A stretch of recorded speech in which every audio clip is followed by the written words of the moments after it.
Imagine the first human who pressed a hand against a cave wall and left a mark. There was no audience, no market, no concept of art. Only fear, survival, and the need to be understood. That moment was not about beauty, it was about existence. From that single gesture, everything began. Long before museums, long before frames and critics, painting was a language humans invented to speak with the world when words were not enough.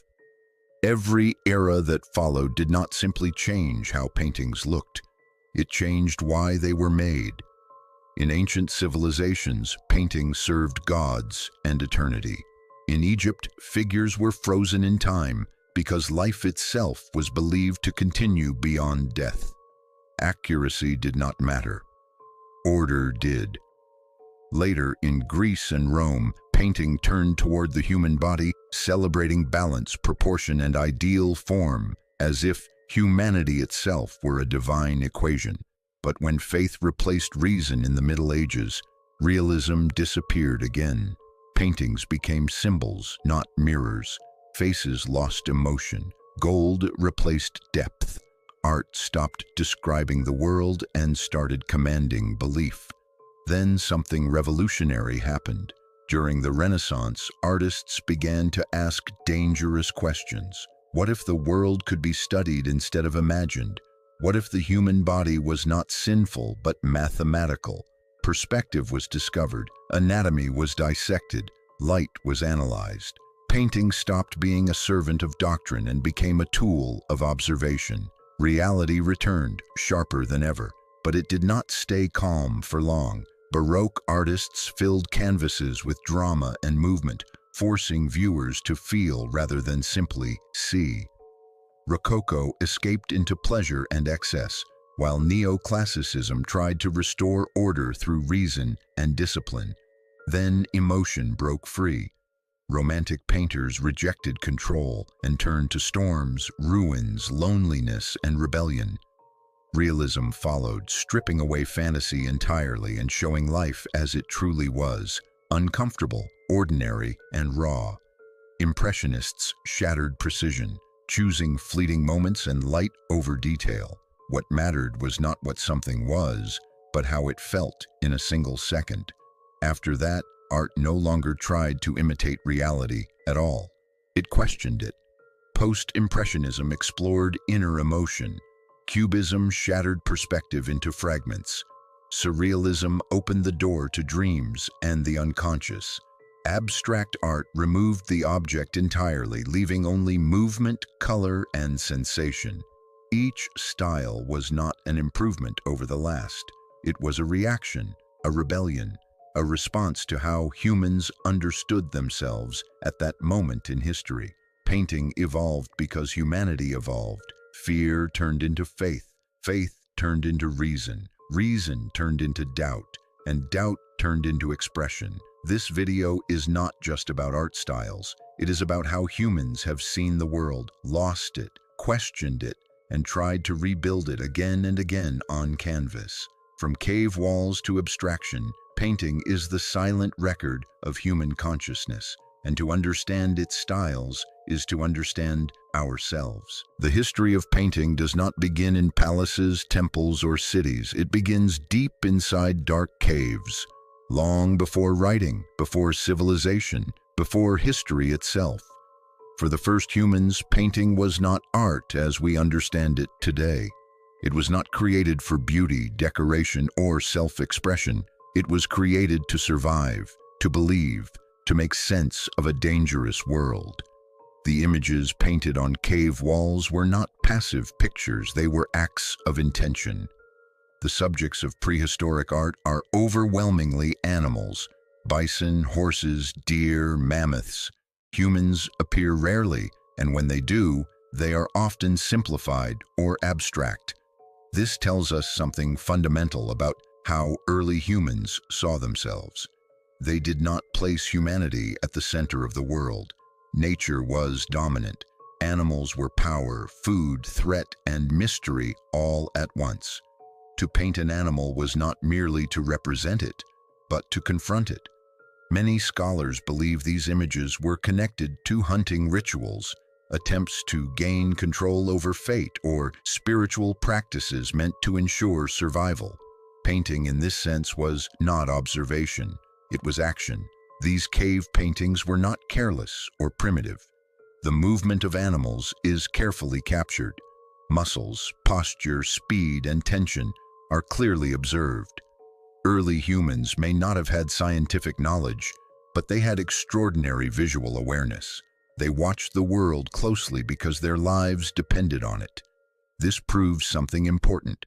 Visual intelligence existed long before language or writing. Humans learned to see before they learned to record words. The locations of these paintings are just as significant as the images themselves. They were often placed deep inside caves, far from daylight, in spaces that were difficult to reach. This suggests that cave painting was not a casual activity. These spaces may have been considered sacred. Painting there may have been part of ceremonies or rituals performed by firelight. As flames flickered, shadows moved across the walls, making the animals appear alive. In this environment, the boundary between reality and belief disappeared. Prehistoric art shows us that art did not emerge from comfort or excess. It emerged from fear, uncertainty, and the need to understand existence. These paintings were not meant to be admired. They were meant to work. They were humanity's first attempt to communicate with forces larger than itself. In that sense, they are not just the first artworks. They are the first questions humans ever asked about life, death, and survival. Everything that came later, religious art, realism, abstraction, begins here.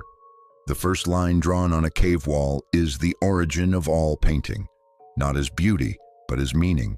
Ancient Egyptian art was never created to capture a moment in time. It was created to defeat time itself. For the Egyptians, life on earth was only a preparation for eternity, and art existed to make that eternity possible. Every painting, every symbol, every rigid pose served a single purpose: to preserve order, identity, and the soul beyond death. Beauty was secondary, meaning was everything. Unlike prehistoric art, which reacted to fear and survival, Egyptian art followed strict rules. These rules lasted for thousands of years with almost no change. Human figures were drawn in a specific way: the head and legs in profile, the torso facing forward, the eyes shown from the front. This was not a lack of skill. It was a conscious system. Each body part was shown from its most recognizable angle so that nothing essential would be lost. A complete image meant a complete existence in the afterlife. Scale in Egyptian painting was symbolic, not realistic. Pharaohs were painted larger than servants, gods larger than humans. Size represented importance, not physical reality. Perspective did not exist because the goal was not to recreate how the world looked, but how it should eternally be. Art was a visual language of hierarchy and cosmic order, known as Ma'at, the balance that held the universe together.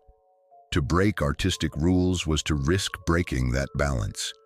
Color also carried meaning. Skin tones, clothing, and objects followed symbolic logic rather than observation. Gods could appear with blue or green skin to represent divinity, fertility, or rebirth. Gold symbolized immortality. Black represented both death and regeneration, reflecting the fertile soil of the Nile. Egyptian paintings were not windows into daily life. They were instructions for the soul. Tombs were the primary canvas of Egyptian art. Walls were covered with scenes of agriculture, banquets, music, and rituals. These were not memories, they were guarantees. The belief was simple: if it existed in art, it would exist in the afterlife. A painted servant would serve. Painted food would nourish. Painted gods would protect. Art functioned as reality itself. Emotion was deliberately restrained. Faces are calm, expressions controlled. Drama had no place in a system built on eternity. Movement was limited. Everything feels frozen in a perfect state. This timeless stillness was intentional. Egyptian art was designed not to age, not to evolve, not to change, because change meant decay. Ancient Egyptian art shows us a radical idea. Art does not have to imitate life to control it. It can replace it. While later civilizations chased realism and emotion, Egypt chose permanence and order. Their art tells us how humanity once believed that images could outlast death and make immortality visible. Classical Greek and Roman art marked a decisive turning point in the history of painting and visual culture. For the first time, art was no longer created primarily to survive, to serve gods blindly, or to preserve eternity. It was created to understand the human being. Greek artists believed that the world could be measured, studied, and perfected, and art became the tool through which this belief was expressed. Painting and sculpture were guided by reason, proportion, and balance. The human body was no longer something to fear or hide. It became the central subject. Greek art was built on the idea of idealism. Painters and artists did not aim to copy reality exactly as it appeared. Instead, they searched for the perfect version of it. Bodies were harmonious, muscles controlled, movements balanced. Even scenes of conflict or struggle were composed with clarity and calm. Emotion existed, but it was restrained by order. This reflected the Greek worldview, the belief that beauty was mathematical, that nature followed rules, and that humans were capable of understanding them. Art was a form of philosophy made visible. Unlike Egyptian art, Greek painting embraced observation. Artists studied anatomy, movement, and space. They experimented with early forms of shading, depth, and foreshortening. Figures began to overlap. Scenes gained a sense of environment. Although many Greek paintings are lost today, their influence survives through descriptions, copies, and Roman adaptations. What mattered most was not permanence, but harmony. Art was allowed to evolve because truth itself was believed to be discoverable. When Rome absorbed Greek culture, it transformed it. Roman art kept Greek techniques but changed the intention. Where Greeks idealized, Romans documented. Roman wall paintings and frescoes depicted architecture, landscapes, daily life, and real individuals. Portraits became brutally honest. Wrinkles, scars, and aging were not hidden. They were emphasized. This realism reflected Roman values, authority, legacy, ancestry, and power. A Roman portrait was not meant to be beautiful. It was meant to be recognizable and undeniable. Roman painters also expanded illusion. Walls were painted to look like windows, opening into distant landscapes or grand architectural spaces. Perspective became more practical. Art was used to manipulate space, to impress, and to demonstrate wealth and control. Unlike the timeless stillness of Egypt, Roman art accepted time. It showed aging faces, historical events, and personal identity. Together, Greek and Roman art shifted the purpose of painting. Art was no longer magic, ritual, or eternal instruction. It became investigation. Observation replaced symbolism. The human being replaced the god as the measure of all things. This shift would later make the Renaissance possible. But even on its own, classical art established something irreversible: the idea that reality could be understood, organized, and represented through human reason.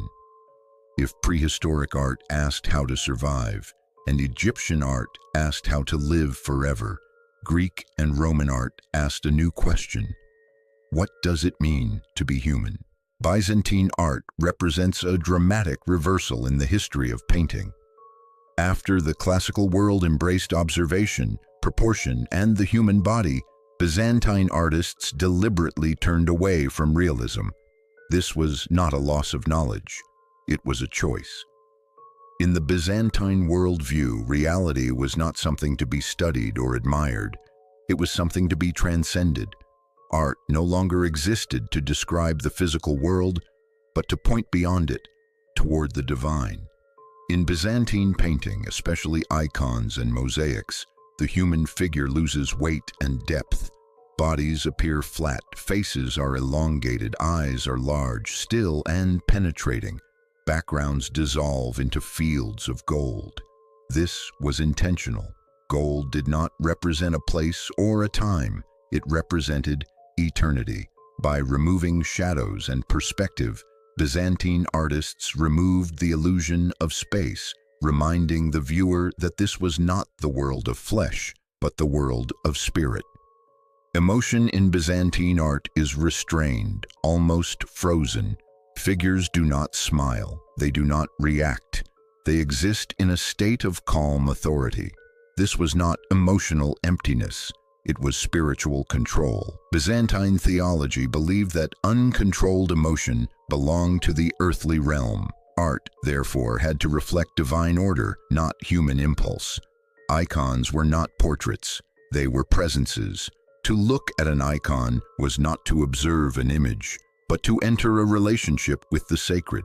Rules governed everything: how Christ was depicted, how saints were positioned, how gestures were made. None of this was left to personal expression. Individual creativity was considered dangerous. The artist was not meant to invent, but to transmit. Byzantine painters saw themselves as servants, not creators. Their goal was accuracy of meaning, not originality of form. To change the image too much was to risk distorting truth itself.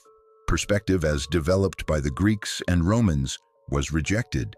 Instead, Byzantine art often used reverse perspective, where lines expand toward the viewer rather than recede. This creates an unsettling effect. The painting does not open into a space you can enter. It reaches outward, confronting you. The viewer is not a spectator. The viewer is being addressed. Byzantine art reminds us that realism is not the natural destination of art. It is only one path. When belief became more important than observation, art adapted. Painting stopped asking what the world looks like and began asking what the soul needs to see. This rejection of realism would dominate Eastern Christian art for centuries and deeply influence medieval Europe. If Greek and Roman art celebrated humanity, Byzantine art humbled it. It stripped away the body to reveal faith. It froze time to suggest eternity. And in doing so, it proves that art always reflects not how people see the world, but what they believe the world truly is.